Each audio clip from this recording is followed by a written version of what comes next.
Алда дуэттер бар. Әрине біз екі тарап жаңада айтып жатырмын ғой, продюсерсіз екеуміз келісімсіз, бізде арамызда договор да жоқ мысалы ше. Екеуміз аға бауыр ретінде мысалы жаңағы аға қарындас ретінде екі тарап келістік.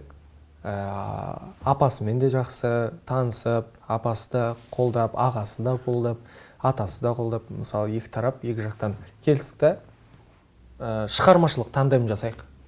Халыққа ең алғаш жалғызымсың арымызды ұсындық, жақсы тарады. Неге қазір тағы да көрмеске? Продюсерларсыз неге көрмеске деп ең алғаш жаңа өмірді ұсынып жібердік халыққа. Енді Ақгүл деген жаңа әніміз дайын тұр. Келісім жоқ, шешкен қандай екен? Келісім жоқ, рахат қой. Келісім болғанда да енді келісім бізде келісім қағаз түрінде емес та. Бізде келісім қағаз түрінде емес, бізде келісім адамгершілік тұрғысында да. Адамгершілік, яғни мен мысалы жігітше айттым, жігітше істеп жатырмын. Ол өзінің тарапынан жаңа ұсынысымды қабыл алып, бірге ол да ұсынысын тастап, мысалы екі тарап бірге ауызша, жазбаша емес, ауызша. Ауызекі келісімде. Адамгершілік десем жақсылай болатын шығар, жақсырақ болатын шығар, адамгершілік тұрғысында.